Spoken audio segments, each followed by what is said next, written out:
You know what really sucks? When you build something up in your head, when you come up with this really cool idea and you look forward to it, and then it actually happens and it kind of sucks. Yes, my friends, it's time to talk about CM Punk as AEW World Champion. I'm Andy for What Culture Wrestling, and here are the 8 worst title reigns in AEW so far. Number 8, CM Punk AEW Championship, 87 days. This is not CM Punk's fault. Actually, I don't think any of these dodgy title reigns are any of the wrestlers' fault. They're all extremely talented, they all work hard, and they were all ultimately let down by things out with their control. CM Punk defeated Hangman Page at Double or Nothing 2022, becoming world champion in the process. But whether or not you agree with that booking decision, we can probably all agree that the title reign that followed was nowhere near close to what anyone involved would have wanted. Less than a week after winning the belt, Punk announced on Rampage that due to an injury, he wasn't going to be able to wrestle and thus defend his title. Turns out he'd hurt his foot while diving into the crowd. Jon Moxley was made interim champion in his wake. Punk returned a couple of months later for the unification match and lost in a shred over 3 minutes. 87 days, no defenses, and no matches. This was an injury-ravaged dud. Number 7, Wardlow, TNT Championship, 136 days. Wardlow's 2022 was all over the place. Before, during, and just after the MJF feud, he was hotter than a Floridian swamp on an August afternoon. Afterwards, not so much. AEW certainly didn't make the most of this big beefy boy and his overness during this time period. His TNT title run felt more like a downcycling of Wardlow than an upcycling of the belt, which definitely could have used a boost after being hot potatoed needlessly for much of the year. A dubious feud with the Men of the Year and AEW's inability to continually provide Wardlow with compelling competition was the big problem. The likes of Ryan Nemeth, Tony Nese, and Ari Daivari served as semi-effective squash fodder, but Wardlow didn't get a true money rival until he and Samoa Joe went their separate ways and had their falling out, which itself was a hastily told story. Number 6, Jon Moxley, AEW Championship, 59 days. On multiple occasions now, Jon Moxley has swept in and saved AEW. He was fantastic as a pandemic-era world champion, and when CM Punk got hurt for a second time and couldn't be world champion anymore, Tony Khan needed someone to put the company on his back, and he called upon Moxley once again. But Moxley was effectively a caretaker. He was playing a role that was likely pinpointed for Punk in the first place, serving as a babyface champion before eventually passing the belt over to MJF. And that's exactly what happened by the time we hit Full Gear 2022. Moxley still did a decent enough job in the role, but it was a transitional one and very transparent. Plus, the reign stopped him from taking time off and going on a lovely fishing trip. That's the real reason it's on this list. Let Moxley fish. Number 5, Cody Rhodes TNT Championship, 35 days. Cody's first reign as TNT champion was one of the greatest runs AEW has ever seen,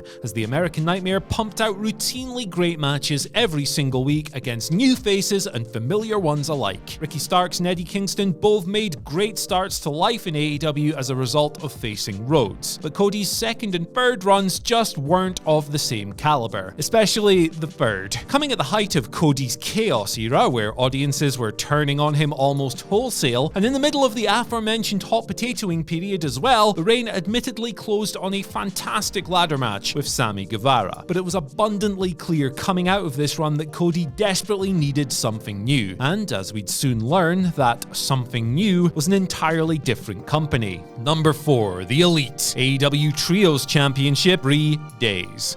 I mean, it kind of needs to be on here, doesn't it? Kenny Omega came back, the Trios titles were announced, the Elite were reunited, the tournament wrapped up, and the prophecy was fulfilled. A division seemingly custom designed for Omega and the Young Bucks was about to have an epic first title run, but it didn't really pan out that way. The Elite and CM Punk, of course, had a big silly fight at All Out the very night the first Trios champions were crowned. Everybody got suspended as a result of this, and the new Trios champions were stripped of their gold. Barely had they had enough time to make a cup of coffee, then they were no longer champions. The fight is obviously what made this such a nothing title reign, and we'll talk about that issue a little bit later. Number 3, Scorpio Sky TNT Championship, 38 days. We're talking about Scorpio's first TNT title reign here, as he took the belt off Sammy Guevara in March, dropping it back to the Spanish God the following month, flip-flopping this thing around like it was Finn Balor's demon wrestling Roman Reigns. It was at this point that it was becoming pretty clear that something was amiss with the TNT title and how it was being booked. Passing the belt around so quickly, so often, can work under the right circumstances for sure, but a belt the likes of Cody Rhodes, Brody Lee, and Miro had worked so hard to establish was suddenly being undone by scatterbrained booking. And again, this isn't Scorpio Sky's fault. He's really awesome. It's just that he got the belt, only scored one defense in a dodgy match with Wardlow, and then this happened. Number 2, Sammy Guevara TNT Championship, 11 days. Let's summarize Sammy Guevara's situation in April 2022. TNT title reign number 3. Number of days, 11. Successful defenses, 0. The point? Less than 0. Sammy lasted less than a fortnight before flipping the TNT title back to Scorpio Sky in an utterly pointless exercise. All this succeeded in doing was raising the audience's increasing dislike for him and Ty Mello, which took the Jericho Appreciation Society to fix a couple of months later. On top of that, it prevented Scorpio Sky from having a more substantial run rather than two not great ones separated by this 11-day holiday. It was a complete waste of everybody's time, and I would quite like to get that wee flashy thing out of Men in Black and erase it from my memory. At number 1, CM Punk, AEW Championship,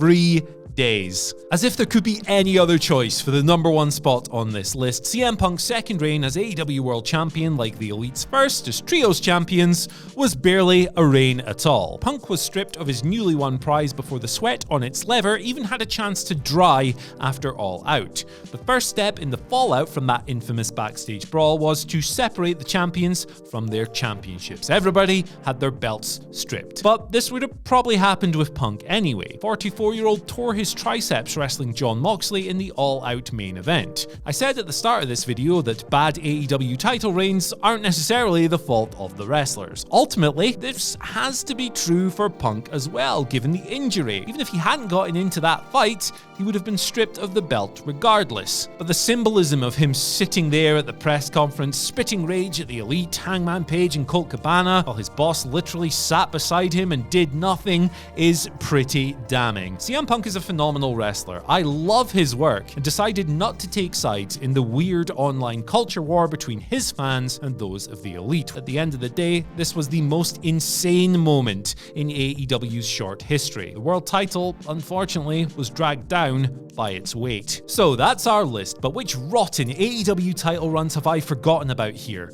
Be sure to let us know down in the comment section below. Then you can share, you can like, you can subscribe, and you can ring that bell for notifications. After that, follow us on Twitter at WhatCultureWWE and myself at Andy H. Murray.